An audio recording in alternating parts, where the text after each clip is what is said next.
is a regional security analyst, and he joins us now from Kabul to talk more about this. Thanks very much for being with us. So I want to ask you, while these talks are going on here in Doha between the Taliban and senior U.S. representatives, where does President Ashraf Ghani and the Afghan government fit into all of this? Because at the moment, obviously, they don't. And the longer this goes on, the questions are going to be asked about what role they have in all of this, whether they're going to be included at some point. Yes, this has been an issue for the last almost 5 months, that the Taliban have been ignoring the Afghan government and particularly President Ghani, whereas the Afghan government has been adamant that the talks will only be legitimate if those are conducted with the Afghan government. So there has been a sort of political tussle going on between the Taliban and the Afghan government, while the Taliban are talking to Zalmay Khalilzad, the special envoy of the Trump administration. But one thing is quite clear, that Zalmay Khalilzad has been quite transparent in regard to having the ultimate peace dialogue between the Afghan government and the Taliban. And the tweet that he did in most recently, he said that he is discussing 4 agenda points with the Taliban, one of which, as per my analysis, does include the discussion about talks between the Afghan government and the Taliban. But as far as I analyze, I believe the Taliban will try hard to the utmost possible level that they avoid the Afghan government and rather get engaged with the broader political polity, talk to the senior politicians such as former President Hamid Karzai and people around him, whom they met last month in Moscow as well. And just a reminder, our viewers, Zalmay Khalilzad, who you just mentioned earlier, there is the main U.S. representative. He is leading the talks with the Taliban on the American side. And my question is, will the U.S. realistically agree to leave Afghanistan completely? Well, of course, I think they will leave as soon as they are sure of having all the perils and menaces that challenge the security of the Americans in the United States and elsewhere.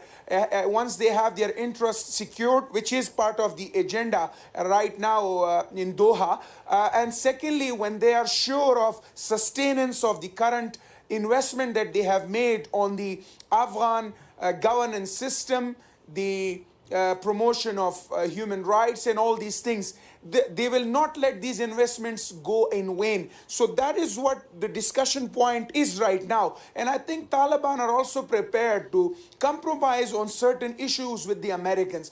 The withdrawal schedule will be something that will be of consideration, but except the withdrawal, I think there won't be any other way, because Americans also have been quite clear in terms of having their forces sent back home. Right now, the discussion is that the Taliban want a gradual drawdown, but sooner rather than later. And there have been talks in the Western media, particularly American media, that there is a discussion at the Pentagon that the timeline should be between 3 to 5 years. I don't think Taliban will be agreeing to that longer timeline, but yes, they will be withdrawing. And people following this story will look at the kind of optics of this at the moment, because you have leaders sitting across from each other at a table in Doha talking about peace. Well, meanwhile, back in Afghanistan, it looks anything but peaceful. There's violence almost every day. What do you make of that? Well, there are 2 theories behind what's going on the battlefield. The first theory is that there must be some spoilers within the Taliban ranks, and as well as regional countries, who will make their every effort to ensure that get the peace talks derailed. But in the meantime, the other theory, and which I also support, is that whenever there are peace talks, in the asymmetric warfare, the guerrilla groups try to exert themselves, influence the battlefield to go to the negotiation table and show that they still maintain the upper hand. Also, let me remind you that the Afghan government and the international forces have been pushing the Taliban back. They have launched a number of military operations against the Taliban, which has put a lot of pressure on the Taliban fighting outfit, the fighting segment of the Taliban. And in order to ensure and send back a strong message to the Americans and the Afghan government that no matter how strong you go against us on the military battlefield, we can still continue and defend our positions. So that is why we are seeing a sudden hike and spike in the fighting on the battlefield. They targeted one of the military bases in southern Afghanistan, the Taliban, which has raised a lot of concerns among the general public. But I see it part of the military come political tactics so that they can earn a bit of leverage on the negotiation table. Mushtaq Rahim, thanks very much for your time.